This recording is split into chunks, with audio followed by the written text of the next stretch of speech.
Bine v-am găsit, suntem la Cota 1000 aici la Șuior. E mare vânzoleală pe aici. Cred că e crema salvamontiștilor din Maramureș. Pregătesc ceea ce se numește acum, dacă nu mă înșel, generica 17-a ediție a campionatului de schi pentru veterani. Adică începând de la 55 de ani până peste 70 de ani. Veți vedea aici foarte multe vedete din anii 60-70 de pe pârtile din Maramureș și nu numai. Aici sunt și o parte dintre organizatori. Îl văd chiar pe însuși Petrică Banț, directorul general pe Transilvania la BRD, un împătimit al muntelui și al salvamontului. Vă salut, domnilor! Felicitări! A 17-a ediție, nu? Da, da. Ce grad aveți în salvamont Maramureș? Deci e pe grade? Nu, nu-i pe grade. Simplu... Simplu executant. 17-a ediție, da, nu? Da, da. Începe de la 55 de ani și se termină undeva la peste 70 de ani. De la 35, de la 35. De la 35. Păi ce că la schiori 35 de ani deja e așa un fel de veteran. Sunt Am uitat să vă spun la mulți ani. A fost 15 martie. Cum a trecut? V-ați petrecut? Bine, pentru noi cu munca, nu contează aia. Veți fi concurent? Sau încă nu s-a inventat o categorie pentru dumneavoastră? La început eram prea mulți la Salvamont și lumea, iubitorii schiului, au zis că voi să ieșiți din joc și voi sunteți prea buni. Nu prea buni, sunt și mai buni ca noi. Și am rămas ca noi suntem cu organizarea și am ajuns că am organizat a 17-a ediție. Ce premii dați? Sau sunt surpriză deocamdată?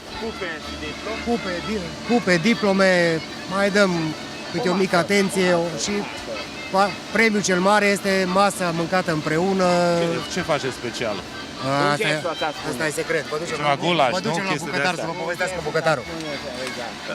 Care va fi cel mai în vârstă participant? Cred că domnul Gurduzan, Petrică. Domnul Gurduzan, dar dânsul e... Dintre cei mai în vârstă. Eu sunt 81. Da, 81. Trecut. Și ce? Iunie am 82. Ce ați fost la viața noastră? La spital, a fost șeful serviciului la prizonării. Sunteți în formă, vă văd. Când a spus? Eram și președintele sportului la sănătate. Deci veți participa. Am adus zeci de oameni aici, tot timpul umblam. Acum am pensionar de 20 de ani. Diferă modul în care schiați acum față de acum 60 de ani?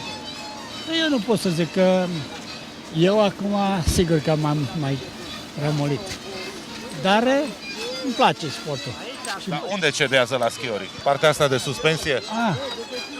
Cam genunchii, obosesc. După un timp imediat simți. Acum aveți ce e ăsta? Atomic, nu? Atomic. Acum 60 de ani ce aveți în picioare? Combier, din astea. De lemn erau, nu? Nu, erau, da. Dar nu se inventase fibra. Nu. Unde ați învățat prima dată să schiați? Aici, până sănătate, Baia Mare. La lacul... De fapt am fost refugiat. Păi, acolo n-am învățat deloc. Când am venit acasă încoace, am început să schiez. Sunteți născut aici în Baia Mare? Aici, în Cicârlau. Și v-ați refugiat în Timișoara? Timișoara. De ce v-ați refugiat? Că și bunicii mei s-au refugiat. Da? Lucrau în administrație sau în Eu eram copil. militari? Eu am plecat singur. Părinții Singuri? Tata murise în 41 și am venit ucenic în Baia Mare, toată ziua mă bătea. V-ați refugiat când au venit ungurii, nu? După aia, da. După 43 am plecat eu. M-au bătut foarte mult că nu știam ungurește. După aia am învățat foarte repede. Mă băteau toată ziua. Tot îmi trăgea câte o palmă. Ne-am dus mod de lucru. Învățam și am știut. La școala asta? Aici, în Baia Mare, ucenic. Cine vă băteau? Era un croitor.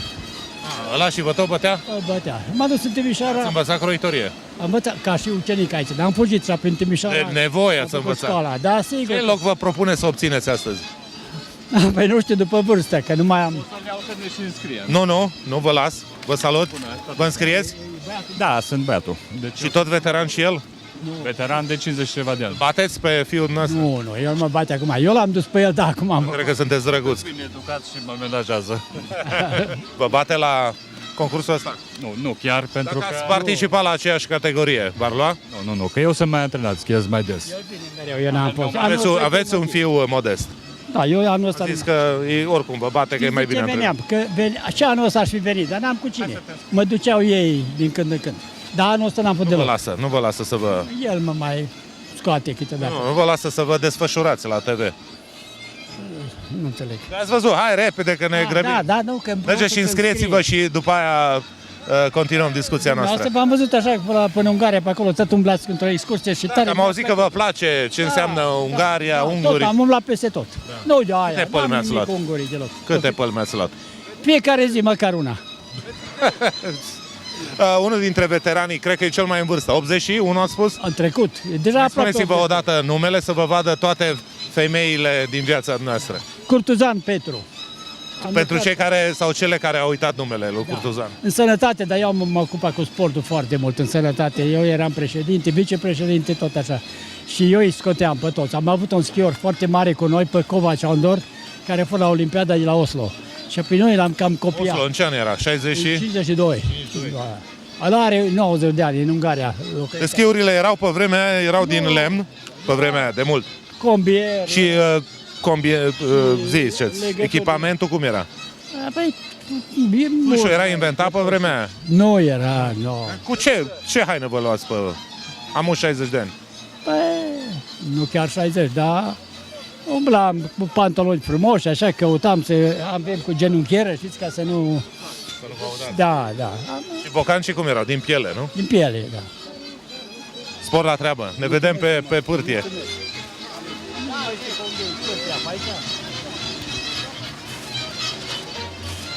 Secretariat, doamnelor!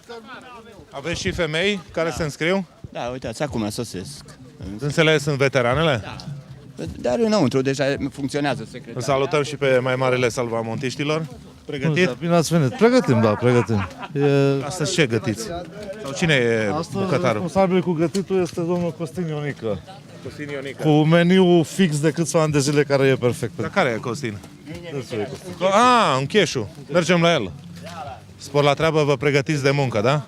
Ce pregătiți? Un zoftoșcaner. Deci faceți un fel de paprikaș, o tocăniță și cu zoftul ăla în zeama aia, sosul ăla. cu pâine. Sigur, și cu pâine, cu... Acasă la mine când făceam maică-mea de astea, eu cu taică meu luam toată zeama aia și ne certa maică-mea. Băi, dar mai lăsați ceva pentru paprikaș. Altceva? Nimic altceva. Din ce carne? Din carne din ceafă de porc. Ceafă de porc este feliată, tot. Și unde o faceți? Îi aducem grătarul acum și Acum pregătim. vă pregătiți. Da. Bun, mergem mai departe să vedem. Toată stima? Bună ziua! Participați, nu că sunteți salvamontist. Sunt organizator. Suntem organizatori și... Aici e cu pile? Da. Cine aduce Cum puteți? mai mult? Spuneți-mi, aici se poate fenta? Deci se poate fenta. Nu se poate. pe minut, pe cum e? E fotocelulă. Deci nu ai cum fura. Nu. Nici cum. Câți concurenți veți avea? Așa în... Așteptăm la... 120 La 100, cam așa. Leu, mulți vor fi. Și acolo deja se fac înscrieri. Da. Mergem să vedem ce se întâmplă acolo. Toată stima. Ce faceți? Ne pregătim de concursul de astăzi organizat pentru cei peste 35 de ani, la care noi zicem că sunt veterani, și cei care nu mai sunt concurenți în campionatele naționale, județene. Încă o dată felicitări pentru ce face Salvamontul. Să sperăm că va ieși bine. Doamne ajută! Mergem să vedem cine se înscrie. Puteți? Aoleu, dar ce e aici? Înghesuială mare. Vă salut, iară dau de dumneavoastră. Întâmplare din primele ediții de la... Această Care a fost cel mai bătrân participant? Cei mai bătrâni au fost peste 80, a fost domnul Mezei, care la 82 de ani încă schia. Acum are o proteză la femur, dar Vine oricum. a zis că vine și îi place mai mult să ia pe partea dreaptă, că nu știu, probabil... Nu îl doare mai puțin. Da, și de aia vine mai des. Mergem mai departe. Să trăiți. Domnul Împungă. Domnul, Vă salut. vă salut. Ce costum e ăsta? Antiacvatic. Cine e dânsul? Mă numesc Octavian Costin. campion național la Nu, Și unul dintre cei care va participa. chiar. Nu chiar. Nu chiar campion național, aproape. Ce? Vice? Unde? Unde ați obținut titlul? Nu, e o glumă, n-am fost. Am schiat la Baia Mare cu 30 ceva de ani Dar câți ani aveți? 50? Cât aveți ani? și ceva. Mulți înainte. Mulțumesc. Vă înscrieți, nu? Da, absolut. La ce categorie? La sub 49 care? Sub 49. Aveți baftă. Totuși, ce e asta? Nu, serios. Antiacvatic, mă apără de ploaie, nu vreau să mă ud. Și așa o să schiați? Nu, când pot să dau jos. protejați echipamentul. Așa. Bun, mergem mai departe. V-ați înscris? Da. Mergem mai departe. Vă salut. Să trăiți. La ce categorie vă înscrieți? La cameră să vă uitați. La 40 de ani. De kilograme sau de... Peste 40. La kilograme e peste 100. Sunteți veteran, să presupun. De cât timp vă schiați? De vreo 35 de ani. Dar de la ce vârstă? E de la 10 ani. Baftă să aveți. Cât au înscris până acum, să rămână? 3, 4, La vârsta aia de peste 80. la peste 70, categoria de peste 70, deocamdată 5 persoane Dar printre cei mai mulți până acum. Da, cei mai mulți și chiar peste 75 avem. Dar de ce nu faceți una combinată, mixă? Întrebați șefii. Îi scriu separat pe cei care sunt peste 75, dacă vor fi mai mulți, probabil va fi categorie. Care e cel mai în vârstă de aici? 2, Curtuzan Petru. Tuzan, am vorbit cu el. Să rămână, noastră? Anume. Candidați. Acum am înnebunit și eu cu alegerile astea. Peste Vă place să schiați? Da, am învățat de 6 ani și schiez. Deja ați intrat la veterani. Vă salut, noastră? Și eu concurez, Câți sigur. aveți? 64. 64. Magyar, nem? Magyar, persze. Hát, Așa se simte? egy kicsit, igen. Ce să Cum vă faci? numiți? Retegi. Retegi. Ce înseamnă retegi? Este și ridic, reteg, și retegi de la care poți tremura. De Omul care bagă frică. Da, de care bagă De genul ăla, frică. Că acum nu sună bine. Retegi cum? Iosco. Nu sună bine. Ioșco Ridichea. Mai bine, omul care bagă frică în Așa. sport la treabă. Mulțumesc. Câți ani aveți? 64. Că mi-a zis, am uitat. Să vedem ce mai e pe... Oh, leu! Să rămână. V-ați înscris? Da, La ce categorie? peste 60. Că vă întreb indirect, că nu se prea întreabă doamnele. Dar deja știați, nu v-ați uitat pe... Dar când ați schiat prima dată? Am învățat destul de târziu, deși sunt brașoveancă. Am învățat după ce am venit aici, pe la 30. Aici v-ați căsătorit? Nu m-am căsătorit, sunt aici de la 20 de ani. V-ați mutat aici? Prin repartiție am venit și am rămas. Că pe vremea aia se făceau repartiții. Era obligatorii. De ce ați terminat? Istorie. Istorie. Profesor? Da? În pensie. Da. Ce pensie aveți? Nu se spune? Nu se spune. Dar de ce? Mică, mare, rezonabilă. Potrivită, da. Rezonabilă, zic eu. Să vă bucurați de ea încă Persoană. 40 de ani. Mulțumesc. Să rămână. Spor la treabă, v-ați înscris deja? Da? Baftă!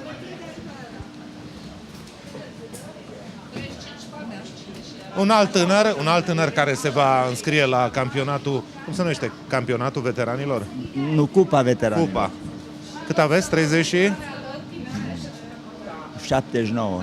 Da, 79. 79. Ce meserie ați avut? Frezor. Frezor? Da. Unde ați lucrat ca frezor? La IMM-ul 41 de ani. Și de când schiați? Păi de vreo 40. Și e prima dată când participați la cupa asta? Nu. În fiecare an particip. Și ați luat vreun premiu vreodată? Da, am luat, sigur. Și 2, și 3, și 1. Și care e cel mai bătrân participant la cupa asta? Cred că eu sunt. Nu, cât aveți? Cât a zis? 79 de ani. Este un cetățean... Cum se numește cetățeanul bătrân? Poftim? Cel mai în vârstă, Curtuzan Petru. 82, v-a bătut, gata. Da, nu e nicio problemă. Nu mă supăr. Baftă să aveți. Mergem să vedem ce se întâmplă pe afară. Nu mă supăr. Vă salut. Ați fost la Solar? Ați fost la Solar? Lucrez aici. Aici? Da, s-a angajat. Magyar? Magyar. Măi, dar sunt mulți unguri care se ocupă cu schiatul. Da. Cum vă numiți? Mitko Lajos. Da, și sunteți Amontist. Da. voluntar sau cum? Plătit sau? Îs plătit de aici, angajat de domnul Coza. Bun, spor la treabă. Vă salut, domnul doctor. V-ați înscris? Nu, acum mă duc să mă înscriu. Câți ani aveți? 75 împliniți. Sunteți dânsul, domnul doctor Gheorghe, este, am putea spune, părintele salvamontului de aici, din zonă. Da, am fost A spus inclusiv domnul Vanț asta.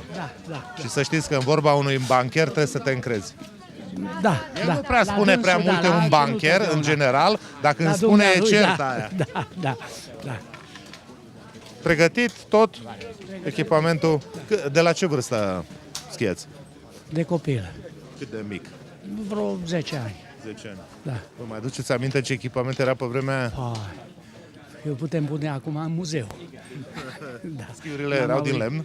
Da, din lemn. Legăturile erau cu arcuri, nu? Da, cu curea. Și bețele din ce erau? Bețele din... Bambus. Bambus era super. Era lux. Deci era de... Ce fel de... din lemn, de obișnuit. Dacă ai avut atunci, în anii 50, a apărut bețe de aluminiu sau de metal, era ceva grozav.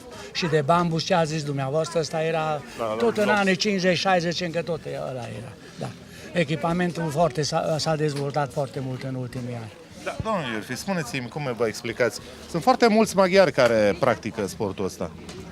Cred că un 30-40% din participanți sunt maghiari. Cum este? Aici este o chestie de istorie. Schiul în Ardeal a fost introdus de nemți, de sași. Primul club de schi sau prima asociație de turism a fost înființat la Sibiu, respectiv la Brașov. Deci de acolo a pornit și sașii au dus în Ardeal. De la sași a învățat ungurii și de la unguri... Deci și Gheorghe e un nume... Păi eu sunt maghiar. Nu maghiar. Ba, maghiar, cum să... Slovac. Nu. Maghiar. 100% maghiar? 100%. La mulți ani, post factum, s-a întâmplat. Nu, v-am urat la mulți ani, că a fost ziua maghiarimii. Da. Deci... De ce mă duceți de data aia? Vă duc. N-ați băut un par de vin, o șampanie? Nu, în mod deosebit, nu. Eu mă țin de națiunea mea. Care e mai importantă, 15 martie sau 1 decembrie? Pentru mine, fiecare are rolul lui. Pentru mine, să zic așa, dacă luăm de sărbători, este 23 octombrie, când a fost Revoluția în Ungaria. 56? 56, da. Pentru mine. Deci de copii mici ne-am crescut. Ați fost participanți? N-am fost participanți, eram studenți, dar am trăit atunci evenimentele. Și aia mi-a rămas așa, era așa o amintire foarte interesantă. Era student la Cluj? La Târgu Mureș. Da. Deci aia mi-a rămas mie, ca și dacă luăm așa de ăsta. De copii mici am fost învățați de 15 martie. Dar nu mi-a plăcut niciodată când făceam cu gură mare, prea mare.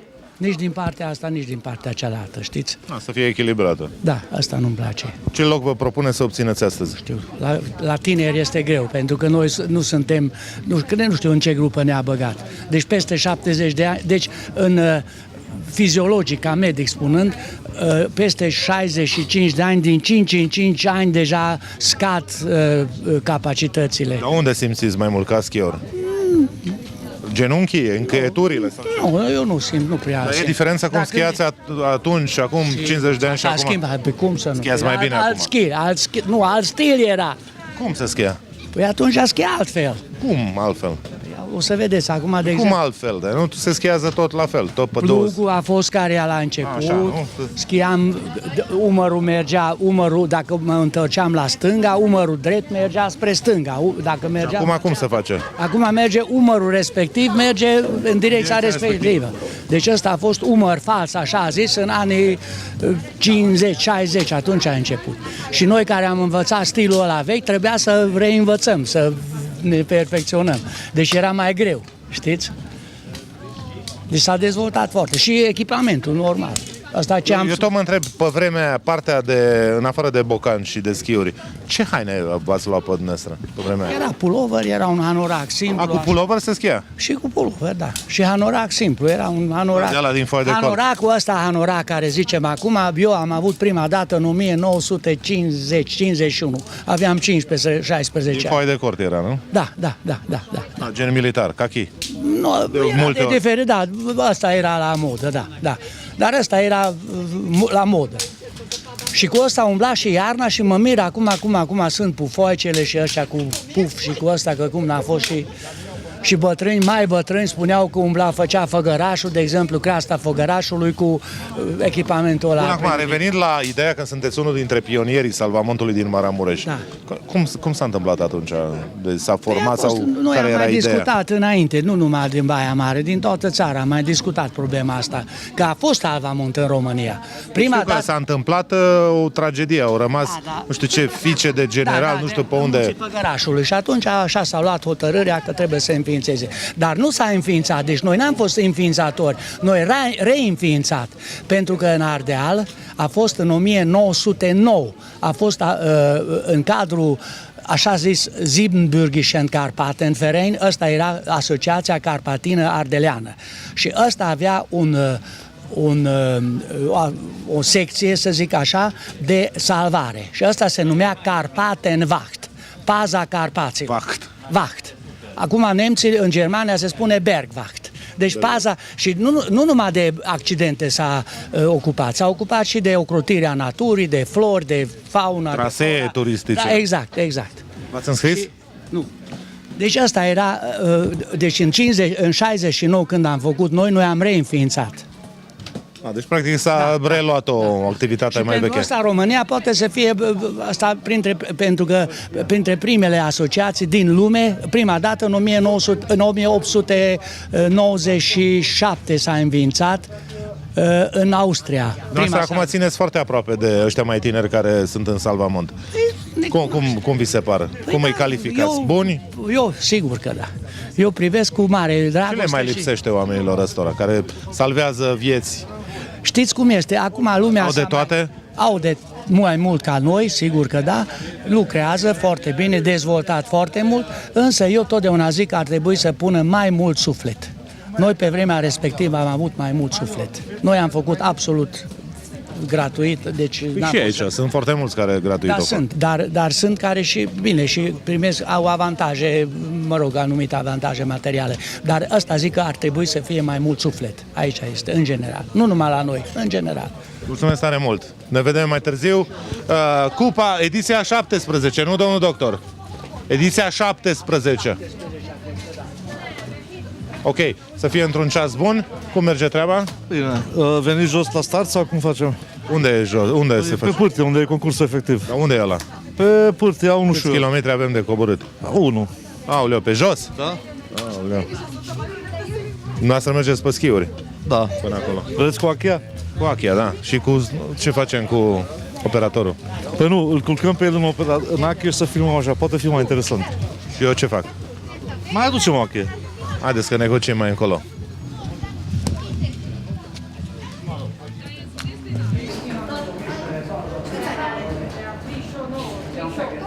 Până la 35 și 49, tot acolo e. Deci,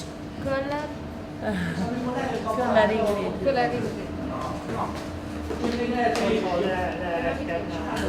Az mondja másza, te kapsz zaktosos La 11 jumate startul, înainte de start, pe pârtia 1, înainte de start se dau numerele. Vă salut, domnul Boțăi, nu? Un alt veteran. Veteran, încă chiar veteran. V-ați înscris? Nu mă simt veteran, tânăr mă simt. Bun, la 77 de ani, da, puteți. Da. De cât timp schiați? De 45 de ani. Da, târziu v-ați apucat. Da, că după ce am avut copiii atunci, cu ei împreună am venit ce am început. Deci, practic, v-am învățat ei când am fost mai tânăr, dar pe m-am lăsat. Deci am făcut. După ce am avut copii. Aveți curaj la vârsta asta să vă... Cum să nu? Și am avut anul ăsta, am fost și în Franța, și în Ucraina, și... La concursuri sau la ce? Cu schi, numai. Așa, la schi. Ce? În Franța? În Ucraina? Da. O săptămână am fost acolo, în 14 ianuarie. Și după aia am Unde venit... sus, la Chamonix? Nu, la Deux Alpes. Asta unde e? Lângă Grenoble, mai jos. Cum mai e? sus. Ce diferențe sunt între Este, că acolo Franța și Poiana Brașov? Acolo 3800 de metri este înălțimea. Și câți kilometri de pârtii? În total, nu știu, o 70 de kilometri de pârtie este. Multă. Diferența mare între cum se schiază la noi și la ei? Nu, că se schiază tot așa. Nu, pardon, infrastructura. Aia e foarte bună. Infrastructura, pârtiile bună, telescaune, cabine, toate sunt. Toate condițiile sunt asigurate pe ca să faci un sport de agrement și de sport. Oricum, veteranii ăștia nu o să moară în pat, asta e clar. Nici n-am voie să facă așa ceva. Dacă ar fi după ei, vine vorba, că odată și odată toți suntem datori cu o moarte. Parcă îl văd pe domnul Bața ei că va spune la revedere vieții astea pământești pe la 115 ani de pe pârtie. Problema lor este alta. Bine cu 115? E prea mult. Nu, 113. Problema lor este alta, că dacă ar fi închiși o săptămână în casă, la ea n-ar rezista. Mai ales să fie iarna afară. Și iarna și vara, e aceeași poveste. Mergem aici la partea asta de bucătărie. Știți ce se pregătește de mâncare? Cum să nu să știm? Ca în fiecare an. Zaftoșkenier. Zaftoșkenier. Excelent face.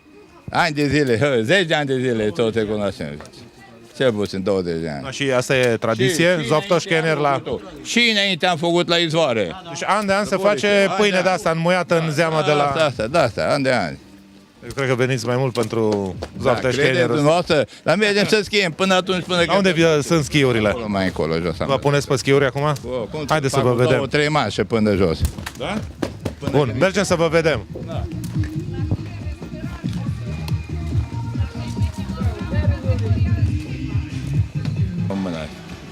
Da, și? Și spuneți așa. Cui dedicați coborârea asta? Soției mele, care m-a ajutat și m-a sprijinit ca să iubiți. Care iubiți și care a ajutat să facă acest sport în Cum se numește doamna? Elvira. Doamna Elvira, să știți că pe pârtie nu prea sunt femei, nu aveți de ce să vă impacientați. Domnul se-și vede doar de coborâre. Bun, haideți să vă văd atunci.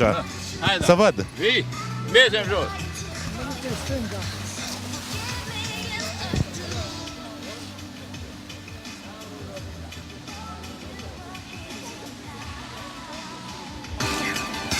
Un alt veteran, 71 de ani, vă salut. Combinat. La combinat? Motorul e la combinat, da. Cine zicea că cei care au lucrat la combinat trăiesc mai puțin? Dacă se negesc, nu fumează, scuze de... Deci, în loc de țigară, schiu. Și mersul în aer liber și asta face foarte bine la sănătate. Altfel... Cât timp schiați? E 15 ani. Cui dedicați coborârea asta? Asta o dedic la domnul Șala, care a murit de la combinat.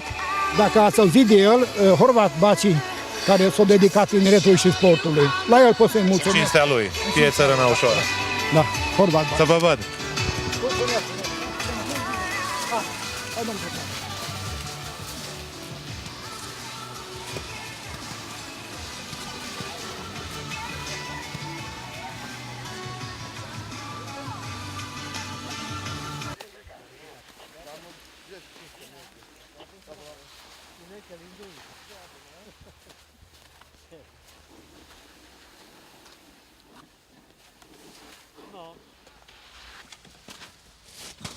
E senzorul, nu? Sau cum se numește? Da, e senzorul de plecare. Faceți deja proba acum, nu? Da, am făcut o probă.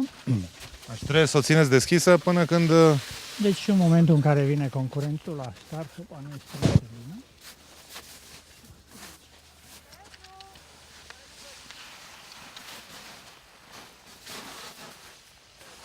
Pe aici vine, prin portița asta. În momentul în care iese concurentul... Începe să cronometreze. De startul, da. Jos este altceva, tot genul Jos ăsta. este o celulă fotoelectrică care reflectă un semnal, adică o lumină în momentul când trece concurentul între celulă și reflectorul respectiv, se ia timpul. Același lucru dincolo, se închide, se oprește cronometru. Acolo este doar o celulă. O celulă care ia timpul trecerii, întreruperii luminii în dreptul celulei.